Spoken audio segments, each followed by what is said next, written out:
ಇಂದು ಮೈಸೂರಲ್ಲಿ ಜಂಬೂ ಸವಾರಿ ಸಂಭ್ರಮ ಮನೆ ಮಾಡಿದೆ. ದಸರಾ ಮೆರವಣಿಗೆಗೆ ಚಾಲನೆಯನ್ನ ನೀಡಲಿದ್ದಾರೆ ಸಿಎಂ ಸಿದ್ದರಾಮಯ್ಯ. ನಂದಿ ಧ್ವಜಕ್ಕೆ ಪೂಜೆ ಸಲ್ಲಿಸುವ ಮೂಲಕ ಚಾಲನೆಯನ್ನ ನೀಡುತ್ತಾರೆ. ಚಾಮುಂಡೇಶ್ವರಿಗೆ ಪುಷ್ಪಾರ್ಚನೆಯನ್ನ ಮಾಡಲಿದ್ದಾರೆ ಸಿಎಂ. ಸಂಜೆ 4:42 ಪುಷ್ಪಾರ್ಚನೆಯನ್ನ ಮಾಡಲಿದ್ದಾರೆ. ಇನ್ನು ಸಿಎಂ ಪುಷ್ಪಾರ್ಚನೆ ಬಳಿಕ ಜಂಬೂ ಸವಾರಿ ಆರಂಭವಾಗಲಿದೆ. ಸಂಜೆ 7 ಗಂಟೆಗೆ ಬನ್ನಿ ಮಂಟಪದಲ್ಲಿ ಪಂಜಿನ ಕವಾಯತು ಕೂಡ ನಡೆಯಲಿದೆ. ವಿಶ್ವವಿಖ್ಯಾತ ಮೈಸೂರು ದಸರಾ ಇವತ್ತು ಕೊನೆಯ ಘಟ್ಟಕ್ಕೆ ತಲುಪಿದೆ. ಕೊನೆಯ ದಿನ ಇವತ್ತು ವಿಜಯದಶಮಿ. ಹೀಗಾಗಿ ಜಂಬೂ ಸವಾರಿಗೆ ಕೆಲವೇ ಗಂಟೆಗಳು ಬಾಕಿ ಇರುವಂಥದ್ದು. ಸಂಜೆ 4:42 ಪುಷ್ಪಾರ್ಚನೆಯನ್ನು ಮಾಡಲಿದ್ದಾರೆ ಸಿಎಂ ಸಿದ್ದರಾಮಯ್ಯ.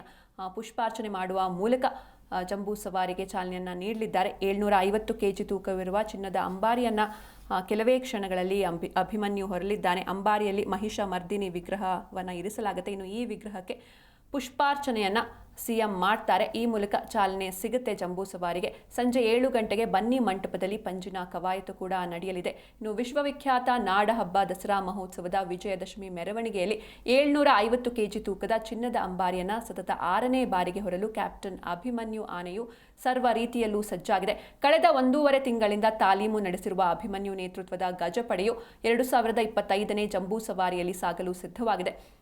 2022, 2023, 2024ನೇ ಸಾಲಿನಲ್ಲಿ ಮೈಸೂರು ಅರಮನೆಯಿಂದ ಬನ್ನಿ ಮಂಟಪದವರೆಗೆ 5 ಕಿಲೋಮೀಟರ್ ದೂರವನ್ನು ರಾಜಮಾರ್ಗದಲ್ಲಿ ಯಶಸ್ವಿಯಾಗಿ ಅಂಬಾರಿ ಹೊತ್ತು ಅಭಿಮನ್ಯು ಸೈ ಎನಿಸಿಕೊಂಡಿದ್ದು, ಈಗ ಮತ್ತೊಮ್ಮೆ ಅಂಬಾರಿ ಹೊರಲಿದೆ. ಇನ್ನು ಅಭಿಮನ್ಯು ಆನೆಯು ದಸರಾಗೆ ಆಗಮಿಸಿದ ಆರಂಭದಲ್ಲಿ ಜಂಬೂ ಸವಾರಿಯಲ್ಲಿ ಕರ್ನಾಟಕ ವಾದ್ಯಗೋಷ್ಠಿಯವರು ಕುಳಿತುಕೊಳ್ಳುವ ಗಾಡಿಯನ್ನ ಎಳೆಯುವ ಕಾರ್ಯನಿರ್ವಹಿಸಿ ನಂತರ ನೌಫತ್ ಆನೆಯಾಗಿ ಮೆರವಣಿಗೆಯಲ್ಲಿ ಸಾಗ್ತಾ ಇತ್ತು. ಅದಲ್ಲದೆ ಶ್ರೀರಂಗಪಟ್ಟಣ ದಸರೆಯಲ್ಲಿ ಮರದ ಅಂಬಾರಿಯನ್ನು ಕಳೆದ 7-8 ವರ್ಷ ಹೊತ್ತಿರುವ ಅನುಭವ ಸಹ ಹೊಂದಿದೆ.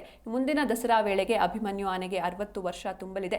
ವಯಸ್ಸಿನ ಕಾರಣಕ್ಕಾಗಿ ಅಂಬಾರಿ ಹೊರುವ ಜವಾಬ್ದಾರಿಯಿಂದ ಅಭಿಮನ್ಯು ಆನೆ ನಿವೃತ್ತಿ ಹೊಂದಲಿದ್ದು 2026ನೇ ಸಾಲಿನಲ್ಲಿ ಹೊಸ ಆನೆ ಮೇಲೆ ಅಂಬಾರಿ ಹೊರಿಸುವ ಸಾಧ್ಯತೆ ಹೆಚ್ಚಿದೆ. ಇನ್ನು ಈ ಒಂದು ಆನೆಯನ್ನ ಮಡಿಕೇರಿ ಕೊಡಗು ಜಿಲ್ಲೆಯ ಕಾಡಿನಲ್ಲಿ ಈ ಒಂದು ಅಭಿಮನ್ಯು ಆನೆಯನ್ನ ಹಿಡಿಯಲಾಗಿರುತ್ತೆ. ಅಲ್ಲಿಂದ ಇದಕ್ಕೆ ಟ್ರೈನಿಂಗ್ ಅನ್ನು ಕೂಡ ನೀಡಲಾಗಿದೆ. ಸತತ 6 ವರ್ಷಗಳ ಕಾಲ ಮೈಸೂರಿನಲ್ಲಿ ಈ ಒಂದು ತಾಯಿಯ ವಿಗ್ರಹವನ್ನು ತನ್ನ ಬೆನ್ನ ಮೇಲೆ ಇರಿಸಿಕೊಂಡು ಹೊತ್ತು ಸಾಗುವಂತಹ ಜವಾಬ್ದಾರಿಯನ್ನು ನಿಷ್ಠೆಯಿಂದ ಪ್ರಾಮಾಣಿಕತೆಯಿಂದ ನಡೆಸಿಕೊಂಡು ಬಂದಿರುವಂಥದ್ದು. ಇನ್ನು 14 ಆನೆಗಳ ತಂಡ ಇರುತ್ತೆ. ಅಭಿಮನ್ಯು ನೇತೃತ್ವದಲ್ಲಿ ಭೀಮಾ, ಪ್ರಶಾಂತ, ಮಹೇಂದ್ರ, ಏಕಲವ್ಯ, ಕಂಜನ್, ಧನಂಜಯ, ಲಕ್ಷ್ಮಿ, ಕಾವೇರಿ, ಶ್ರೀಕಂಠ, ಸುಗ್ರೀವ, ಗೋಪಿ, ರೂಪ ಹಾಗೂ ಹೇಮಾವತಿ ಇದಿಷ್ಟು ಆನೆಗಳು ಇದೊಂದು ಬ್ಯಾಚ್ ಮೂಲಕ, ಅಂದರೆ ಇದರಲ್ಲಿ ಮೇನ್ ಕ್ಯಾಪ್ಟನ್ ಅಭಿಮನ್ಯು ಚಿನ್ನದ ಅಂಬಾರಿಯನ್ನು ಅಥವಾ ಅದರೊಳಗಿರುವಂತಹ ಮಹಿಷ ಮರ್ದಿನಿ ವಿಗ್ರಹವನ್ನು ಇರಿಸಲಾಗುತ್ತೆ. ಈ ಒಂದು ವಿಗ್ರಹವನ್ನು ಜೊತೆಗೆ ಚಿನ್ನದ ಅಂಬಾರಿಯನ್ನು ಹೊರುವಂತಹ ಜವಾಬ್ದಾರಿ ಕ್ಯಾಪ್ಟನ್ ಅಭಿಮನ್ಯುಗೆ ಇರುತ್ತೆ. ಇನ್ನು ಕ್ಯಾಪ್ಟನ್ ಅಭಿಮನ್ಯುಗೆ ಸಾಥ್ ನೀಡಲಿವೆ ಇನ್ನುಳಿದ 13 ಆನೆಗಳು.